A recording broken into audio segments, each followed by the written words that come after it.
Today we're going to talk about hippos, from The Big and Small of God by Tanya Davidson. Hippos are the third largest living land mammal, after elephants and white rhinos. They are the life force of African rivers. Known as the river horse, hippos spend up to 16 hours a day in the water, cooling their bodies. Their eyes and nostrils are on the top of their head, which allows them to submerge most of their body and still breathe. Surprisingly, these water-loving animals can't swim. Their heavy bodies sink to the bottom, and they glide underwater by pushing off of objects. Hippos secrete an interesting gel that protects their sensitive skin from sunburn. To further help protect their skin, they don't usually come out of the river to graze on grass until night. They can eat up to 100 pounds of grass in one meal. By daybreak, having eaten their fill, they return to their daytime resting area to digest and eventually eliminate.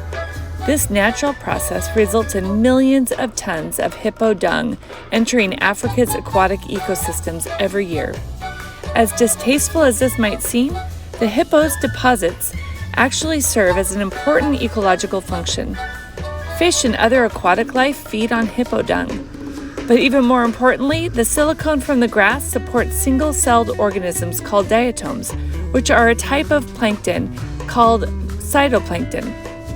Remember plankton yesterday? Well, we're back to that. Reflections. Thank God for plankton.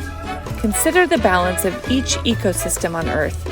The animals, plants, the atmospheric pressure that perpetuate life in each of these areas.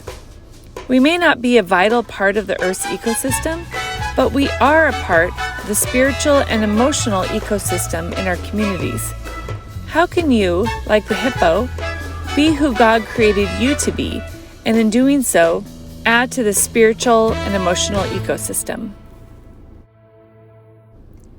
Colossians 3:14-16. Beyond all these things, put on love, which is the perfect bond of unity. Let the peace of Christ rule in your hearts, to which indeed you were called in one body, and be thankful. Let the word of Christ richly dwell within you, with all wisdom, teaching and admonishing one another with psalms and hymns and spiritual songs, singing with thankfulness in your hearts to God.